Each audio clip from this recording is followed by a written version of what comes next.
Bismillah ar-Rahman ar-Rahim. Alhamdulillah wa salatu wa salamu ala Rasulillah. Tonight I'd like to welcome and appreciate, alhamdulillah, our three medical experts and dear brothers, alhamdulillah, joining the program. Allah subhanahu wa ta'ala says, فَاسْأَلُوا أَهْلَ الذِّكْرِ إِن كُنْتُمْ لَا تَعْلَمُونَ. Ask the experts if you do not know. Allah subhanahu wa ta'ala did not limit this to just the sacred or religious sciences, but in fact, from Allah's blessings that He made us interdependent and that we return to people of expertise in every field of beneficial knowledge. So as we learn today and engage questions and learn best practices on this new virus, how it's affecting us, what the best precautions are, and how we can protect not only ourselves and our loved ones, but indeed do our part communally and to protect all people, and particularly the most vulnerable.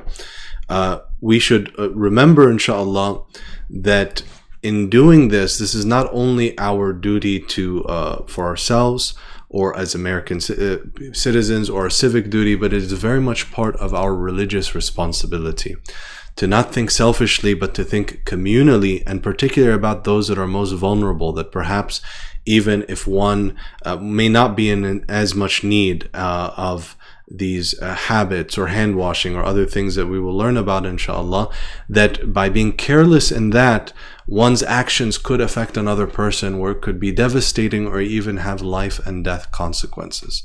Islam teaches us that our actions do have an impact on those around us, and that we are responsible not just for ourselves, but for our impact on others. And this particular crisis and this particular disease reminds us so of what's always true, alhamdulillah, very much so in this time, and reminds us of our responsibility, inshallah. So I want to thank them again for being with us, inshallah. May Allah subhanahu wa ta'ala make it of benefit. Jazakumullah khairan. All right. A'udhu billahi minash shaitanir rajeem. Bismillahir rahmanir rahim. Jazakallah khair. Despite all the AV difficulties, I appreciate everyone coming. It's really my honor to be here, obviously, with Kashif and the Imam and two esteemed colleagues. So I'll go ahead and kick it off. We'll try to be brief so we can get to the question and answer session. So who we have here today, myself, Ayaz, Pathan. Then I have Dr. Iltifat Husain, who's a board certified emergency room physician, assistant professor at Wake Forest University School of Medicine. He's given countless lectures to both residents and attending physicians on COVID-19, among many other topics. His expertise is obviously medical education and medical informatics. Also excited to have Dr. Yousif Alkadhi, who is board certified emergency physician as well, chief of emergency medicine at Central Carolina Hospital. He heads up the COVID response team at his hospital. He's also instrumental with his group in the daily coronavirus updates that are provided that really help manage about 2,500 physicians, physician assistants, and nurse practitioners really throughout the country. So appreciate having both of them here.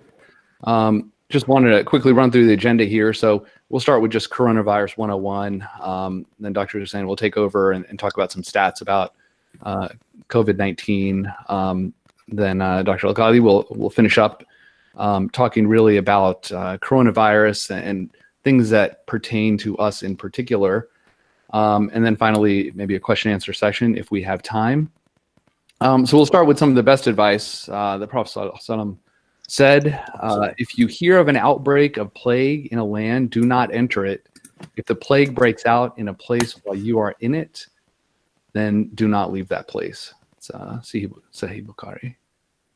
And obviously that goes very well with what any epidemiologist would tell you this day and age. So coronavirus, just wanted to briefly touch on some things. So coronavirus, also known as COVID-19, also called SARS-CoV-2, all kind of the same thing. We really did not know much about this very specific virus until the outbreak in Wuhan, China in December 2019. The good news is historically we know a lot about viruses, and really we know a lot about ancestors to the coronavirus. You can see we've known about them as late back as the 9th century BC, and we frequently see coronaviruses in the emergency department. Every year they come around. It's just this specific type that is new and we're learning a whole lot about. So The common symptoms of COVID-19, you can see here, tiredness, high fever, difficulty breathing, and cough are the common symptoms. Our experts today may talk about some other less common symptoms that you may see, like diarrhea and things, but these are the ones that you'd really be concerned about. Now, the real question is, how do you catch this? So, two real ways. One is from people. So, somebody that may cough or sneeze. Certainly, small droplets may get on you, and you may inhale those, and that obviously can get you sick. The other very important way to get sick is surfaces. So somebody may cough or sneeze on a surface, a door handle, something like that, that you may touch. So awareness of what you do with your hands and washing your hands frequently really is critically important. The next most important question is what to do if you have symptoms. So, step one, if you have symptoms or have been in an affected area, you probably need to go to step two. But if you're not quite sure, you can use this website, c19check.com, and you can go through some of your symptoms, and it may help you decide what you need to do. Step two, contact the public health team or your doctor, preferably. There's an email address and a phone number that you could use. Once you take care of step two, go to step three, and you await a response. They'll let you know what you need to do based on your symptoms and what's going on. Frequently, your doctor will tell you to come on in or talk to you on the phone about what's going on. Nowadays, we're seeing a lot of telemedicine, so they may be able to see you over the computer and talk to you about what to do next.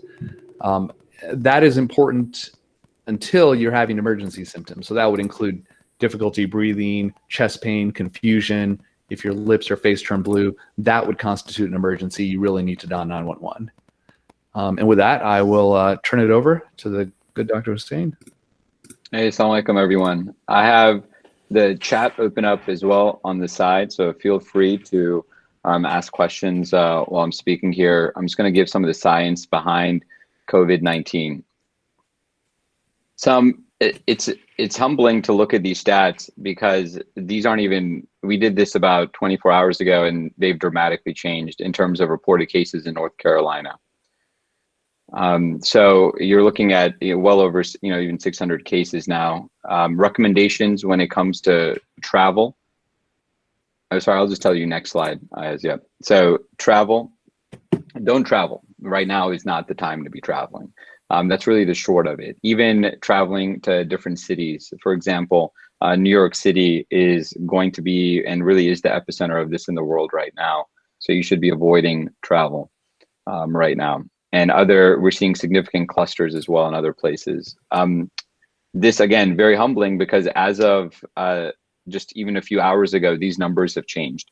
So we have overtaken Italy now. We've actually overtaken China as well when it comes to total confirmed. A lot of this is being driven out of New York City as well. Our death rate is also increasing. Next slide. You're looking at over 500,000 reported cases of COVID-19 and over 20,000 deaths in the world. This number is rapidly increasing as well, unfortunately. Again, these numbers, this next number, you're looking at third highest, is no longer third highest. We're actually number one in the world with reported cases. So the questions people ask, you hear in the news and you hear in the media the death rate of this being so high, and some people saying, "Oh, it's not that big of a deal," and other people saying, "No, this is a really big deal." The way to look at this is look at the rate of death per 100 cases. So just because you have the diagnosis of the virus does not actually mean you will develop the pulmonary disease. The pulmonary disease itself is called COVID-19. That's the pulmonary disease. The virus is called SARS-CoV-2. So it's important to understand that. When you look at it, Italy just released these numbers about 3 days ago. These are their first 1,600 deaths. So it's a pretty decent sized population. These reports scientifically refer to them as case fatality report. So CFR, we've made it a little bit easier here to digest. So this is basically rate of death per 100 cases. So we're looking at people below 30 are doing really, really well. 0 deaths reported out of the Italy cohort. Between the ages of 30 to 39, we're seeing 0.3 deaths per 100 cases. Between 40 to 49, 0.4 deaths per 100 cases. Between ages 50 to 59, 1 death per 100 case. This is where the numbers get very concerning. This is why this is such a big deal. Between ages 60 to 69, 3.5 deaths per 100 cases. 70 to 79, 12.8 deaths per 100 cases. 80 years and older, 20.2 deaths per 100 cases. And this does correlate with some of China's numbers as well. It's so critical that we look at these numbers that Italy just released, because their patient demographic is much more similar to ours than when you compare it to China.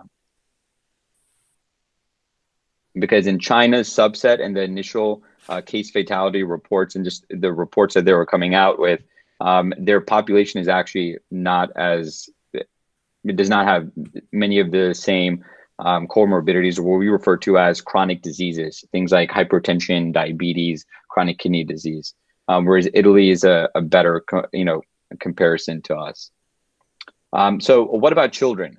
I gave you that example already, where in Italy, that initial first 1,600 reported deaths, they were 0 below the age of 30. The same can be said of China as well. There was just 1 death in China, 14 years old. So kids are doing really, really well. You're looking at up to 12.9% of children are testing positive, but not having any symptoms. This is why, schools are closed, because kids can appear to be doing fine, but they can also potentially be spreading this as well. There's still children that are getting sick from this, around 5%, but they seem to be pulling through just fine. It's really important to note the following. A lot of folks are concerned about COVID-19, but they still haven't gotten vaccinated for the flu. The flu is actually worse for your child than COVID-19. That has been detailed out and that's case closed. It's very apparent. So make sure that your child is vaccinated for the flu. Or if you know children that are not vaccinated for the flu, they need to be vaccinated for flu. Why are children doing so great?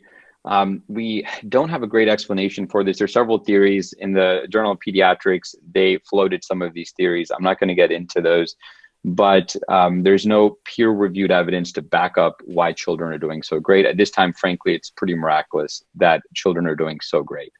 This is more or less like the common cold for children. You will hear media reports of children struggling, or you'll hear a media report of someone being sick, but oftentimes the children that are struggling are ones that have significant comorbidities or significant diseases. So they have chronic diseases and are pretty sick. But even, for example, a close friend of mine works in New York City as a pediatrician in one of the main hospitals, and even his children that he's taking care of there that have chronic diseases, they are pulling through this much better than they were if they had influenza or flu. So what about pregnant women? This is another question that we get asked. Those infected in late pregnancy appear to have good outcomes, even neonates. So this is, you're talking about transmission from mom to child, newborn. They have tested positive and they're doing great on all published accounts, all published reports in peer-reviewed journals. I'm not talking about reports that you read and where they're not verified. Again, everything that I'm presenting has been peer-reviewed in a large medical journal. There are overall small case reports, but we're not seeing any obvious complications, alhamdulillah, of this even though we have tens of thousands of patients, but we're not seeing obvious pregnancy complications.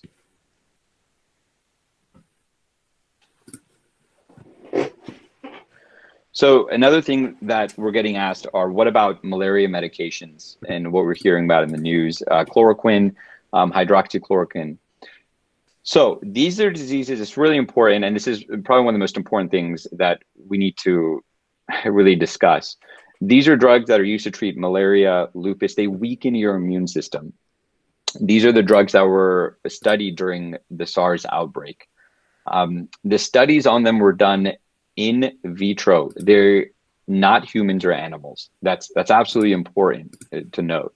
The human study that's reported out of China that many news sources, unfortunately, even New York Times, other places are citing, that's actually not published in a peer-reviewed journal for those of us in academia to review. So we actually have no way to actually look at that study. It was mentioned in, some of the summaries were mentioned in a press release. But on a recent presentation that I was given, I was unable to pull that up. I asked colleagues as well, and they said they haven't been able to actually pull up that study. So currently the use of these drugs are experimental. That's really important to note. So, you know, they might work, they might not, but we're still, you know, experimenting with them. And frankly, it's really important to note this. These drugs can kill you if not used under medical supervision. And this is something that's happened. This is something that's happened for, I think in Arizona, there was a couple that died recently from it. These drugs have an effect on your heart from the standpoint of they have this thing we call QT prolongation. The short of that basically means you have to get an EKG before they're started, especially if you're older. And it can cause your heart to suddenly stop beating. It can lower your blood sugar. It's very well known to do that. And it changes the way your liver processes medications. So it can complicate a lot of things in your liver. So again, it's important to note that the use of this drug is very experimental, but there are serious consequences and side effects for dealing with this. My hospital right now is coming up with protocols to deal with the side effects of people using these medications off-label inappropriately at home. Several studies are currently pending to see if they work, but as of yesterday, when you look at all the journals, there is not a single study that is peer-reviewed quality study to show any actual benefit of these drugs to treat COVID-19. That might change in the future, but as of now, we're telling people, please do not take these, especially without doctor's guidance, unless you're part of some sort of clinical trial or they're trying medications while you're admitted. What is the medical academic community doing? You know, one of the biggest things we're doing is really trying to educate people on social distancing. This is how we were able to treat SARS in Asia. And this is why you're seeing Asia doing so well right now, for the most part, is because they learned the lessons of SARS and they understood the importance of social distancing. Unfortunately, that's a lesson that we're learning the hard way here. Treating and studying, we have several studies underway, trying various treatment algorithms to figure out the best way to manage this. And when it comes to another aspect is making sure we have adequate ventilators and ICU space ready as well. Some of the vaccines, there are several vaccines already developed, but I think an important thing to understand is vaccines take time to develop, vaccines take time to test. So we call it efficacy testing. So basically what that means is it takes 12 to 16 months of having that vaccine in areas that have a lot of infection to see if it actually works. So just because you have a vaccine, it doesn't mean that it actually works. It takes several months to actually see if it works. So we're hoping that we'll have the first vaccine available hopefully by January, February. And by that, I mean vaccine available for public consumption, inshallah. Because there have been complications and issues in the past with the coronavirus vaccine development that's been done when it comes to adverse reactions as well. And there was a great question about underlying health conditions that make people more at risk, and we'll, a great question, and I think Dr. Alkadhi will get into that. Dr. Alkadhi, you're up. Yeah. Coronavirus and you. Because at the end of the day, that's what everybody's worried about.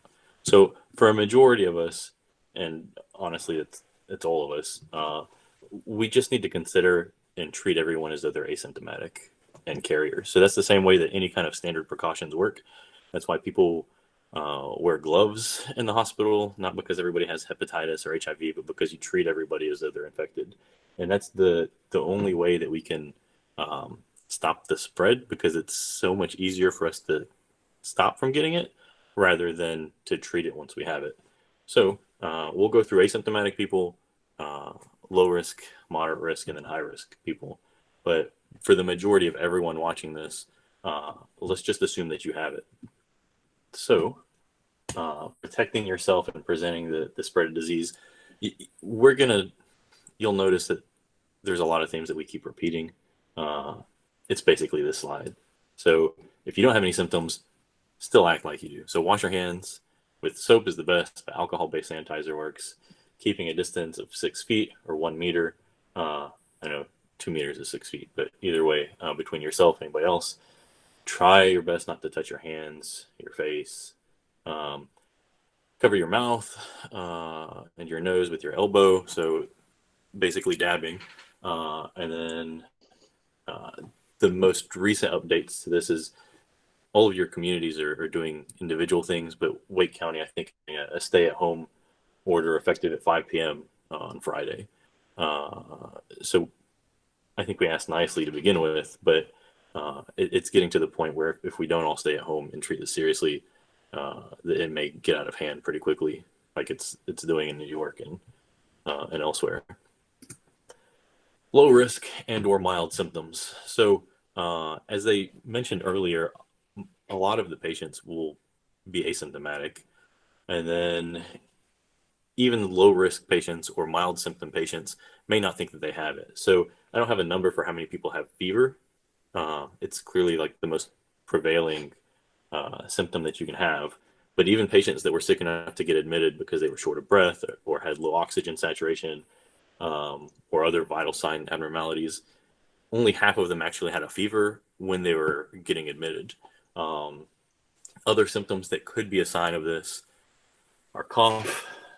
So the statistics are on the slide, but fatigue, sputum production, shortness of breath, and then gastrointestinal symptoms like vomiting, diarrhea, belly pain. And again, I want to harp on being asymptomatic. All the people that we saw to begin with. So the basketball player that ended up shutting down the NBA, he didn't have any symptoms when he got tested. Again, he was joking around an hour before that. And you or I may have this virus and not have any symptoms. And so that's the whole point of social distancing and keeping away from each other. We can go to the next slide. So what do you do if you have any of these symptoms that we mentioned on the other? And the biggest thing, the only thing that's going to change stuff is if we stay at home.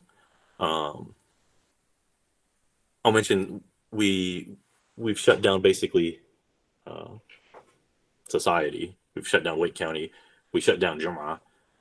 None of that works if we all go hang out at the beach together and you don't follow these things. So again, if you're low risk or you have mild symptoms such as low fever, the first thing to do is remember we're going to get better.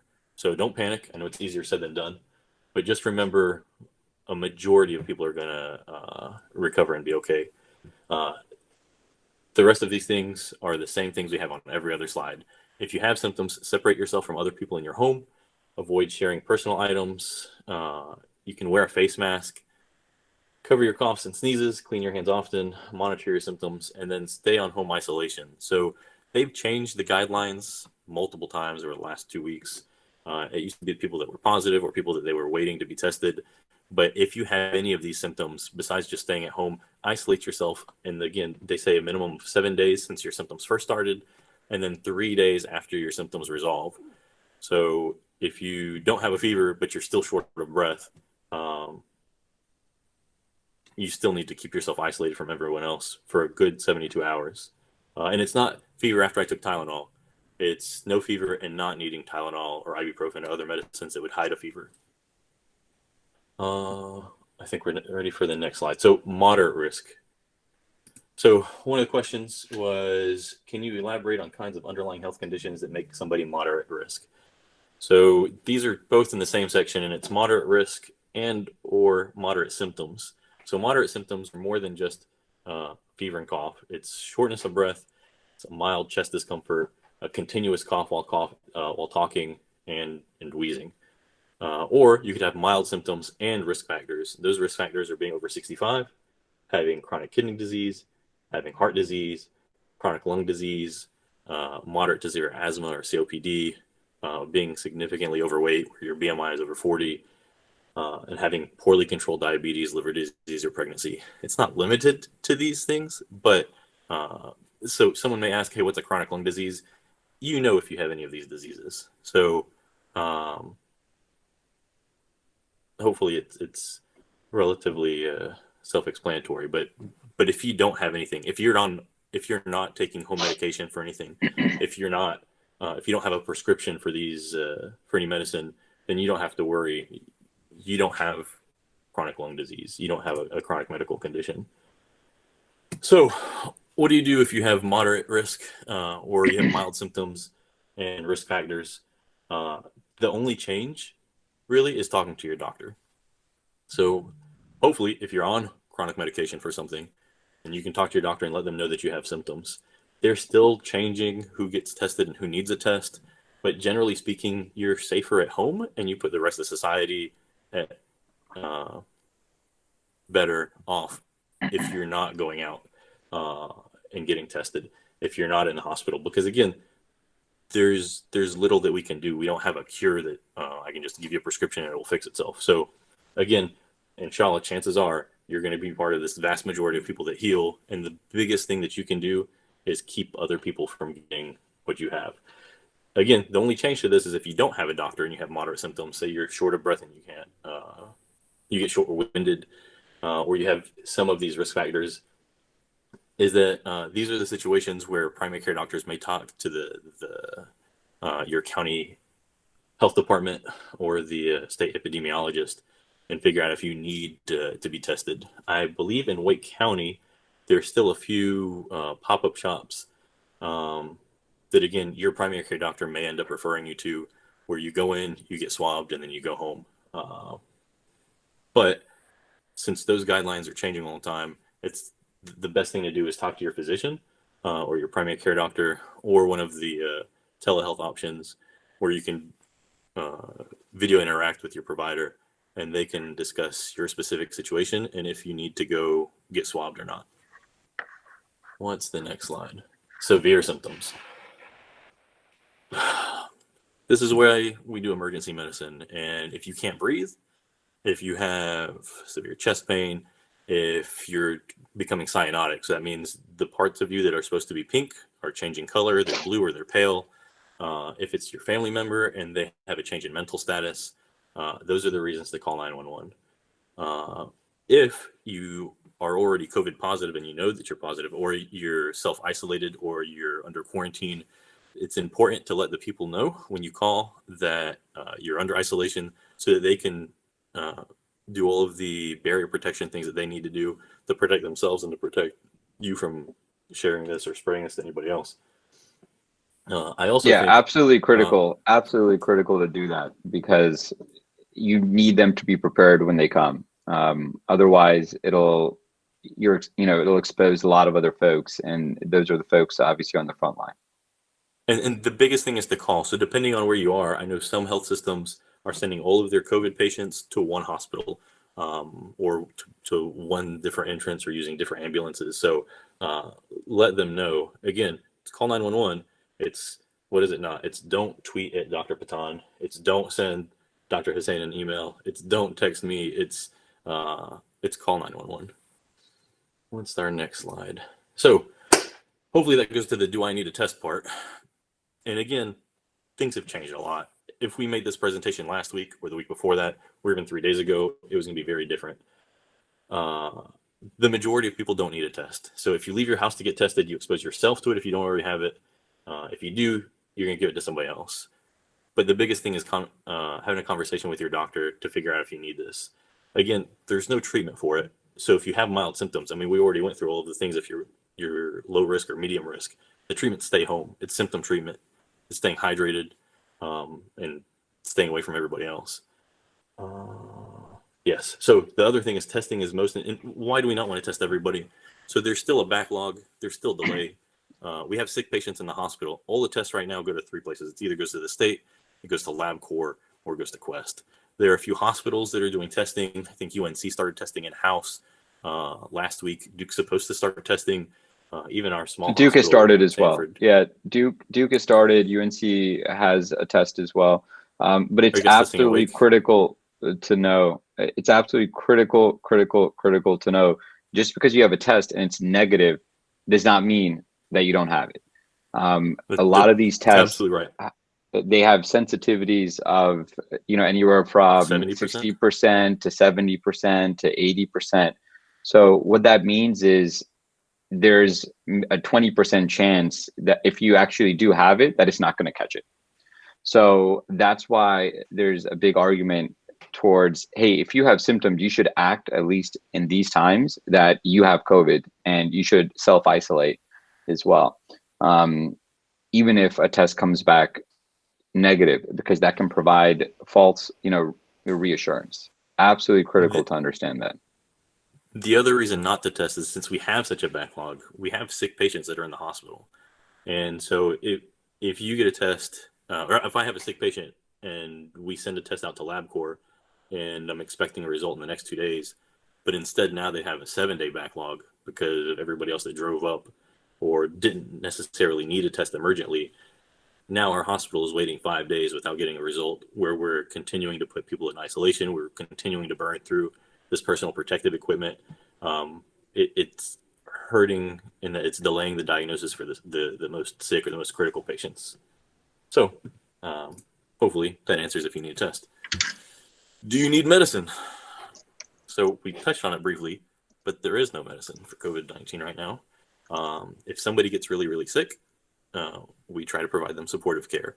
So that means if you can't breathe, we try to put a tube down your throat and breathe for you.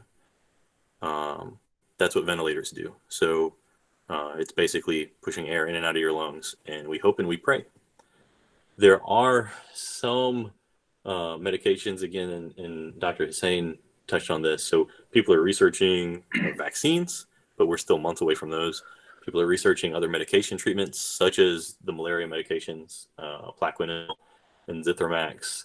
But as of right now, there's nothing that's guaranteed to work, that's proven to be safe to work, and that we have available to roll out to the general public. I promise you, as soon as we have something like that, it's going to be everywhere, because we want to fight this. We want the economy to come back open. We want to go to Germany. The thing that we've had the most updates with in the last maybe 2 or 3 days is that people have been family physicians, anybody that has a prescription pad, ENTs, whoever. I'm not trying to blame or throw one person under the bus or not, but we got notification from the state medical licensing board and I think the DEA to not write prescriptions for yourself. So you heard in the news that, hey, this malaria medicine works. It's for 14 days. Can I get a prescription for it at home so that if I start to feel sick, I can take it? And that's the absolute wrong thing to do. A, because you may not need it. B, because we don't know if it's safe or not. And then 3, now there's a shortage. So on our daily nationwide Apollo Corona call, we talk about every day, hey, what kind of update is there that we have? And the patients that need this now don't have it. Additionally, we use Azithromycin for a lot of things. And now when we're trying to give it for a sinus infection, a bacterial sinus infection, or community-acquired pneumonia, there's a shortage of that because, again, everybody's stocking up on it because they think it's going to treat their COVID, which, again, 95% of people recover from without any intervention. So yeah, the take home on this. Yeah, it's important. What Dr. Alkadhi is saying is we can't. I know we want hope with medications, or we might see a case where someone improved or someone's claiming it improved, but medications have serious side effects as well.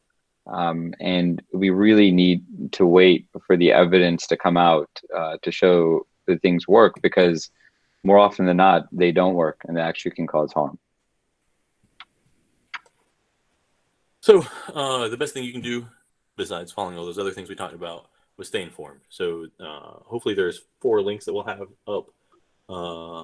You can either text that to this phone number, visit the North Carolina Department of Health and Human Services.gov/coronavirus. Because again, things get updated all the time. And then CDC.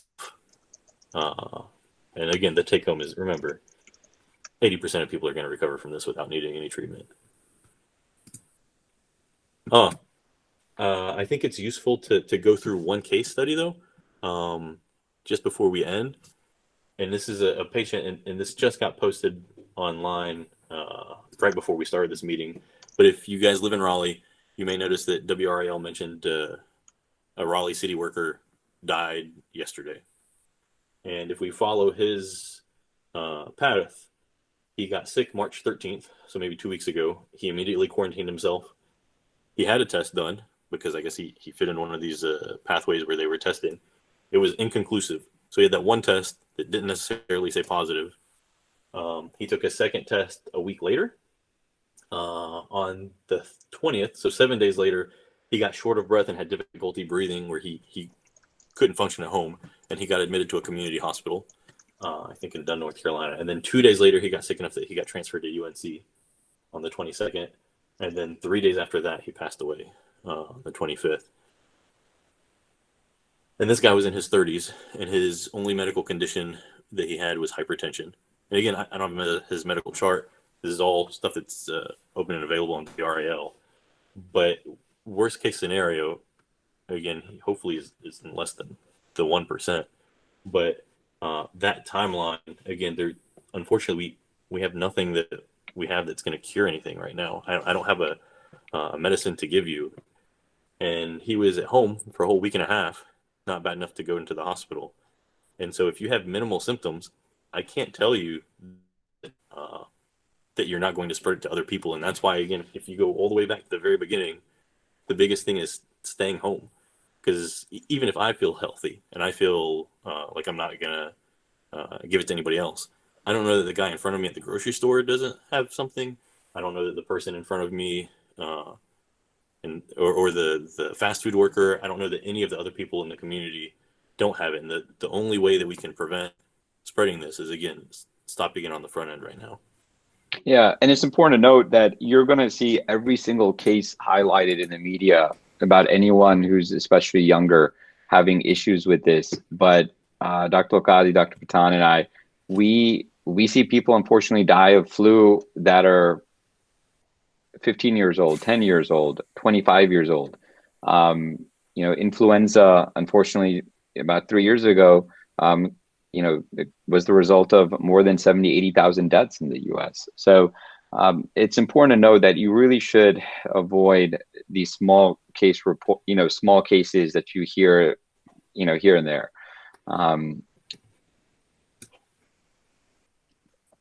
So other things that you can do are eat well.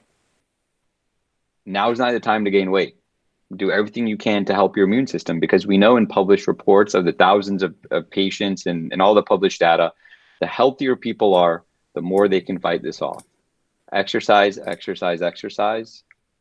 Absolutely critical. I think there were some great comments in the chat that were saying, hey, exercise by walking outside. That's great. As long as you're keeping distance, 6 feet away from other people, that's absolutely critical. Even just walking is the best exercise. We're not saying run miles a day, but get outside, walk, as long as you can do that in a way that you're social distancing still. That's critical. And there are exercises that you can do at home in place without any, gear or anything like that. There are several types of training exercises. There are several applications available for it.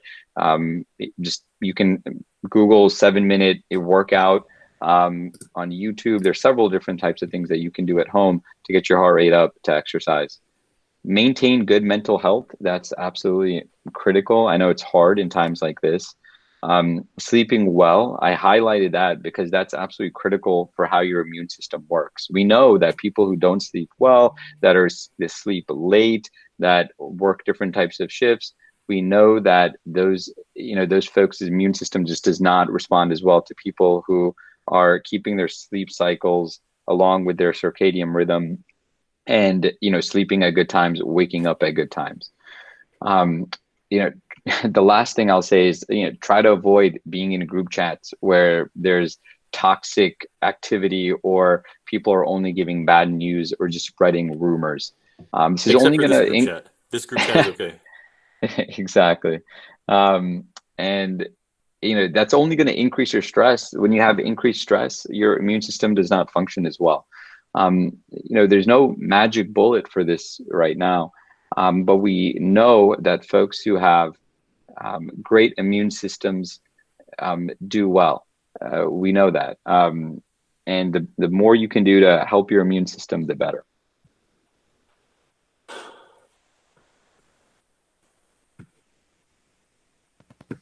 All right, Jazakallah khair. So what we'll do is go ahead and stop sharing here, and we'll go to some questions. I think the first question, I think that probably needs more elaboration, is about the question of shortages. So I guess if maybe Yousif, from a community hospital perspective, can first talk about maybe shortages of like personal protective equipment, maybe specifically gowns, gloves, masks, and then the second part of this question, I think maybe Iltifat could take in terms of a shortage of ventilators. What we do know is that if you look at our country in terms of ICU beds per 1,000 people or ventilators per 1,000 people, we fall short of even places where it's been a disaster like Italy. So maybe some elaboration on both those, but we can start with Yousif. So it's definitely a real concern. There's a shortage of personal protective equipment, and things change from one day to the next. So I showed up at work one day, and it was we're going to use a new mask for every patient because this is the right way to limit spreading the disease. And then I get to work another day, and we get this one surgical mask, and you can wear it for the whole week. So there is a shortage in the community. There's a shortage in all the hospitals. Everybody would like more respirators. And so the take-home point for the general public on that is, if you have a box of N95s, please donate it to your local facility, your local hospital. If you have a mask, I don't want you to come drop off one mask. And so there's this question about, should people be wearing masks at home? And I get two different opinions on this. One is, I don't think everybody needs to go out and buy a surgical mask or an N95 respirator. When I looked at the specific recommendations for Wake County, where they said low risk or medium risk, it said if you put on a mask, it recommended wearing a mask so that you limit the spread to other people. And I think Imran asked, hey, if everybody just put on a mask, could you go back to normal? And I don't know that that's the right answer right now. I don't know that if everyone just put on a mask that you would be able to limit still daily contact. The other thing is for other people wearing masks. So I'm not used to wearing a mask for 12 hours a day. When I have it on, my face itches. I try to touch my face, and that's spreading disease too. The whole point is to limit your hands going to your face or your mouth or your eyes. And so if you're wearing a mask all the time, it may increase your risk if you continue touching your face with it. That's a great point by Dr. Alkadhi. It's absolutely critical to understand that point, because a lot of people think wearing a mask actually can be protective, but it's actually, there's plenty of evidence to show that it actually will increase your chance of getting sick, because you're going to take your hand, you're going to touch your face, or underneath the mask, it wasn't, there was a virus there, and now you're breathing it all in. So that's absolutely critical to understand.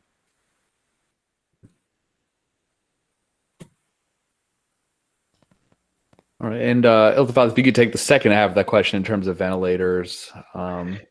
Yeah, can you show that curve, the slide?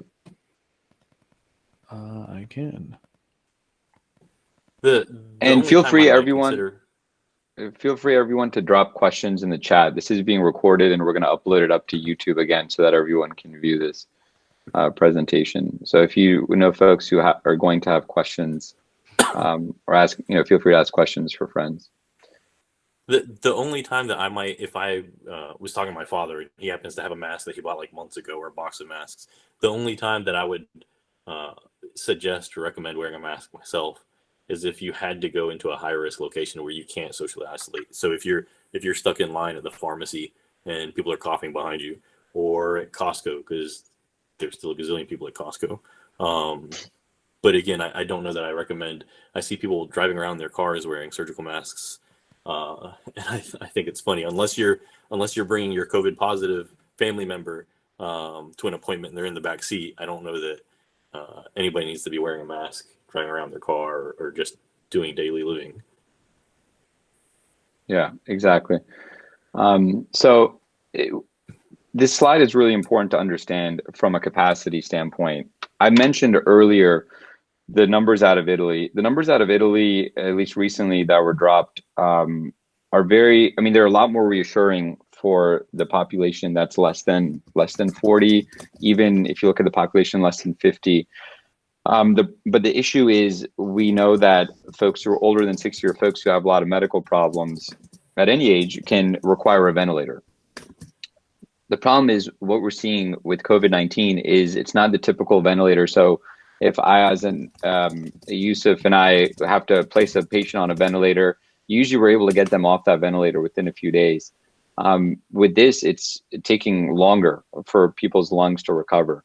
And again, it's important to note, more than 80% of the people will do fine. They won't require any type of extra oxygen or breathing treatment or anything. They recover fine. But in that older to 60-year-old population, we're seeing the death rates be pretty high, and we're seeing them require ventilators significantly more. And so when you look at this curve, we can handle, from a medical capacity standpoint, our ICUs increasing, ventilators increasing. But the problem is, if we're not doing social distancing, if we're out there and we're spreading this, you start to see what's happening in New York City, unfortunately, which is you develop what we call an ICU surge. So when you have an ICU surge, that's multiple people showing up to the hospital requiring a ventilator all at once. We can handle it up until a point, and we can handle it, as this curve shows, if we're able to lower that curve, and we're able to handle the infection rates. But the issue becomes when people don't take social distancing seriously, or when they think, oh, I'm less than 40 and the chance of, or less than 50, the chance of me succumbing to this is very low. But what they don't realize is they are potentially a vector, and them infecting somebody else who's, say, 40, that 40-year-old might infect someone who's 65 who will die from this. So that's why social distancing is such a big deal, especially in the younger population age group. It is absolutely critical to have social distancing. Otherwise, the case that's happening in a lot of other countries now, and even you're seeing reports of this in New York City, where they've openly said that they're running out of ventilators. And I think today they just said they're going to try to hook up patients and have them share ventilators as well, which isn't necessarily it's not the most ideal thing. And that's what happens when you don't have social distancing, especially when the younger population is not practicing social distancing. Great. So the next question I see here from Kamran is about mask use in the hospitals and how much that relates to shortages versus some other reason to not allow folks to wear masks. Yousif, did you want to handle that? Yeah. So unfortunately, a lot of things change when supply changes. So initially we had goals from the CDC, and this is the CDC's website, changed all the time, and it said, yeah, make sure you take off a mask anytime you go into the room, don it a certain way, don it off a certain way. And then by the end of the week, there was such a shortage, they said, maybe you can wear bandanas. I think that there's not a perfect answer because we don't have perfect supply. And if you look at the personal protective equipment that they're using in other countries, it's a lot different than what we're using on the ground. Your question specifically was, why are they not allowing employees at certain hospitals to wear masks? And I'll tell you, some of the places I've heard or been, and we're all part of this nationwide group of EM physicians, so we get anecdotal things, and just because I report it, don't necessarily think it's from our places here locally. But I'd heard where administrative staff are discouraging people from wearing masks. I'll tell you, it's the policy of the American College of Emergency Physicians that they're suggesting staff within the emergency department to wear a mask for the entirety of their shift. So from when I get there to when I leave.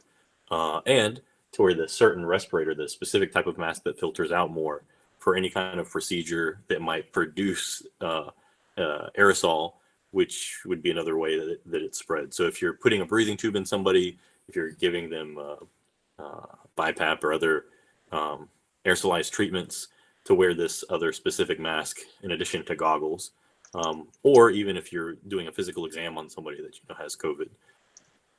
So from their recommendations versus what you have on the ground, again, I think there's a disconnect. And what a lot of these a lot of administrators are worried about is they may have weeks worth of masks, but if this thing is going to last through August, they would rather have one mask for a week now and stretch out the supply until September than for everybody to burn it all up in 1 week, and then we have a month where we can't take care of patients. Or you have to decide, are you going to take care of somebody without a mask on? So I don't know if AP, if you have any other suggestion. And then somebody asked about cloth masks.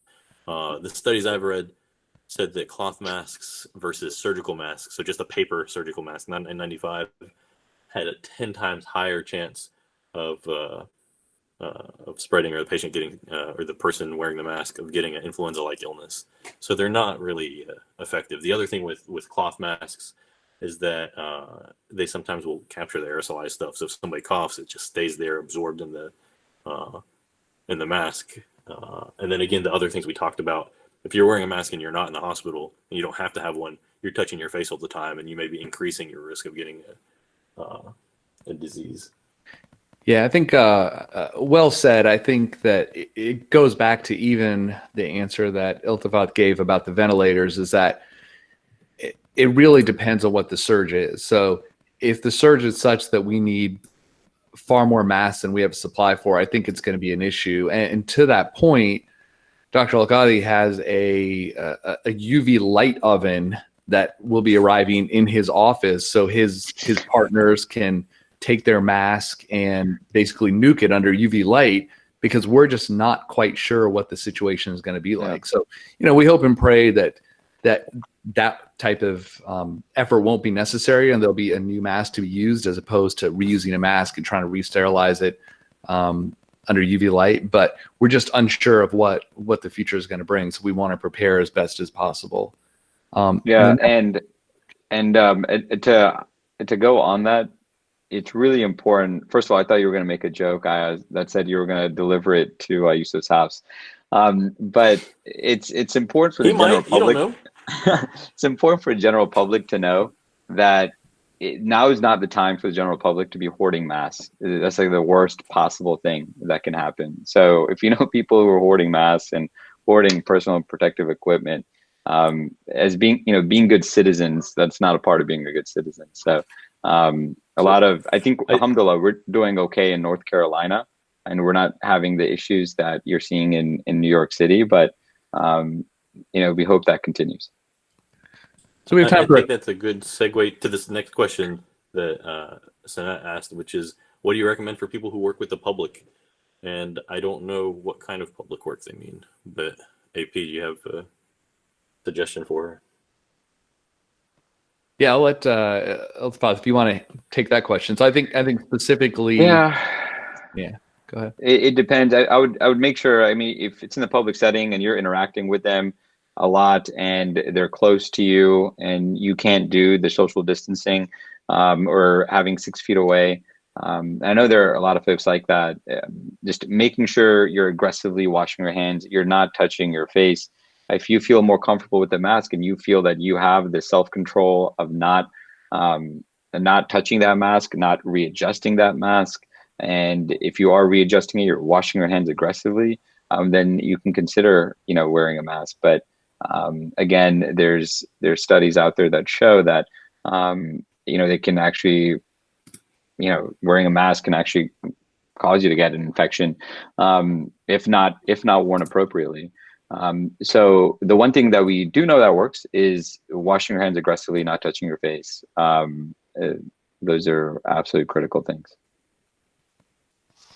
Great. The next question we have here, and I'd like to actually an answer from both of you on this, but we can start with Yousif, is how long do you think the social distancing will actually last? Oh man, he said to us. I was hoping that he was going to take this one. Iltifat. Which one?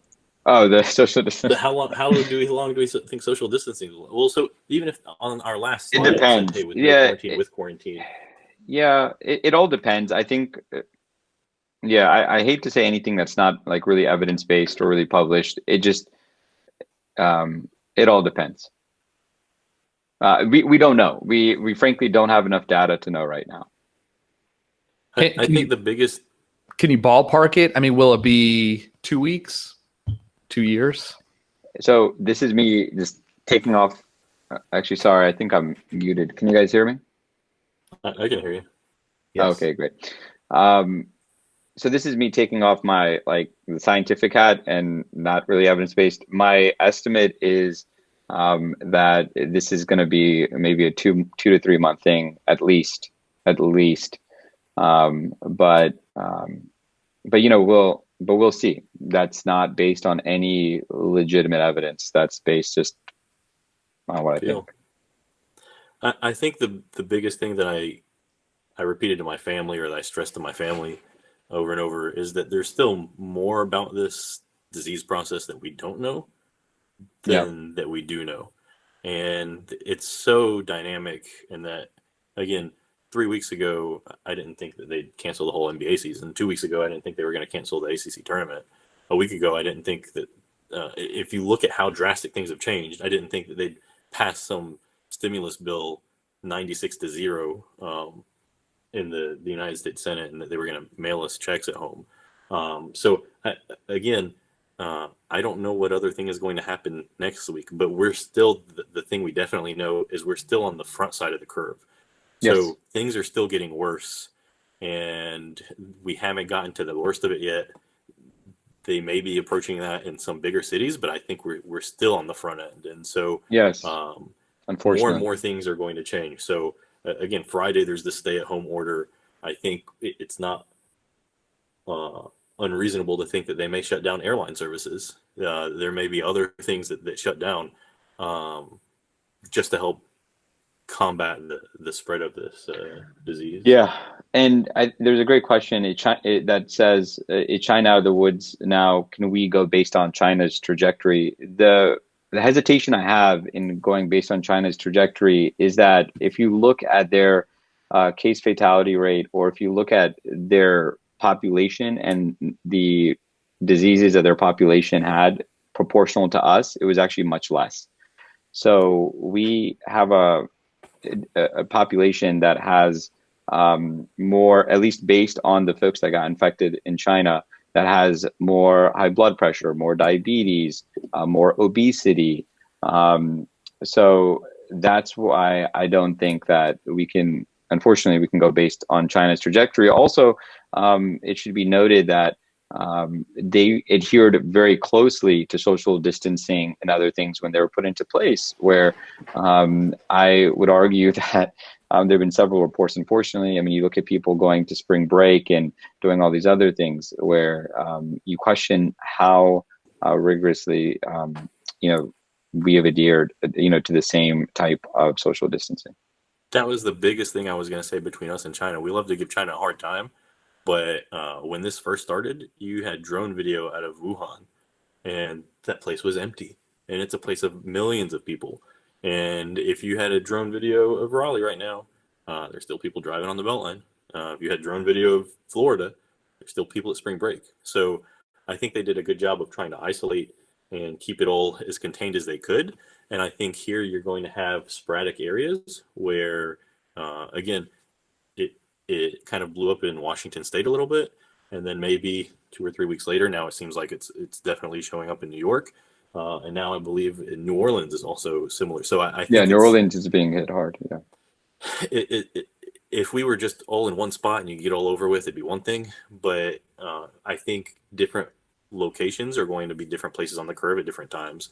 And so while New York may end up getting better in a month, all of a sudden it may show up here or in Chicago or some other location. And the surge happens very quickly, unfortunately. From the data of the Italian group, it happens within the span of 3 or 4 days, where things can get very, very bad in terms of when it comes to ICU surge. So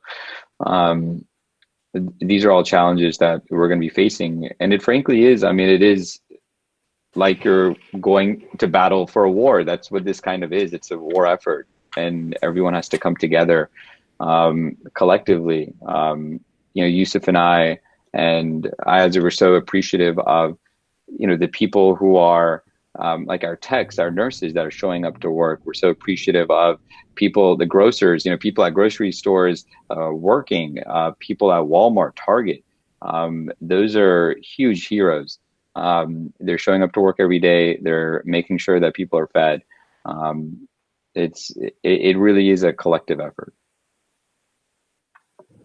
There's no way to anticipate if we'd see a surge here. There's really no way to anticipate that. Yeah, but either way, we question. know the numbers are going to go up here. Yeah. I appreciate you it's not going to guys stay 0. It's not going to stay 2. making an effort on that question. I mean, obviously, a lot depends on what happens in the next couple of weeks in terms of, is this curve being bent or is it still kind of spiraling up? So I think we'll be watching closely. The next question I get from Twitter is, can you tell me the difference between simple allergies or maybe the flu or coronavirus or bad cold? So I'll let Dr. Alkadhi take that I one. knew he was going to go with me. I was like, people are tweeting at you, man. Do you want to throw up the we have a slide that we didn't use that had, besides reading this off. So I don't have a way to tell you via telemedicine or over the phone if you have mild coronavirus symptoms or seasonal allergies. But if you've had seasonal allergies before, you've probably had it, or if you're having it now, you've probably had it in the past. So most of it's allergic reaction stuff. So maybe sneezing, watery eyes, swollen eyes, and itchiness stuff. But usually not fever with that. The biggest question for me would be like, man, how do I know this is coronavirus versus the flu? And honestly, I don't know, but I don't know that it matters. So besides a test, we're not going to know without swabbing you. Places still have flu swabs, and they are still functioning. And in the early days, we thought, hey, there's not a whole lot of co-infection, so if you have the flu, you don't have coronavirus. But what we found in more recent data is that there's lots and lots and lots of co-infection. And so I don't know that it makes a difference in testing that. Flu, so we have Tamiflu that you can get. It's only effective really if you get it in the first 48 hours. It doesn't treat anything, and it may make your symptoms feel better a day sooner. Otherwise, the mainstay of all of this is staying home, staying healthy, and staying hydrated. So anti-fever medicine like Tylenol and ibuprofen, it's staying hydrated with Gatorade, Powerade, whatever you want to drink, popsicles for kids, Pedialyte, and then resting. Again, we don't want to see you in the emergency department at all because we don't want you to get sick. But the only times we want you to come in are if things are bad enough that you feel like you need to be in the hospital. So if you feel like you're going to die, by all means, that's why we went to residency. Come on in. We want to take care of you if you can't breathe, if your chest is killing you, if your oxygen level is low. I don't necessarily recommend everybody go out and buy a pulse ox. But again, if you're struggling to breathe, doing normal everyday functions, if you can't walk to the bathroom without getting short of breath, by all means, come to the hospital. If you have a cough that won't go away, there's not a whole lot I can do for you. Yeah, and I think a big part of that is talking to your primary care doctor as well. I mean, my wife, she's in primary care, and they're, on patients that meet certain criteria, they're testing people, and they're talking them through this. They're doing telehealth visits. So there's a really good chance that your primary care doctor has switched over to telehealth because now telehealth is being reimbursed in a way that it wasn't before. So encourage you to talk to your primary care doctors. Excellent. All right. Any last questions? We were going to wrap up at this time, 9:30. If there's any last questions, happy to take it. If not, I'll kick it back over to Kashif, and certainly I want to thank on behalf of all of us, Dr. Alkadhi and Dr. Husain, on both their expertise, them working on the front lines, and their time today. Yeah. And if you have questions, ask people that know. Talk to your doctor, talk to your friends that are physicians. Yeah. Don't take your medical advice from people that stare at the sun. From WhatsApp. Yeah, exactly. So, and I think that's really important. Yeah. But I do want to say thanks to everyone out there. So many people have reached out to all of us that are working on the front lines. and we really appreciate it, and it means a lot. And this is what we signed up for. This is why we do what we do, and we're just going to keep holding the line and making sure that we can take care of as many people as possible. Just pray for us, you guys. Please pray for us and keep us in your du'as. Seriously.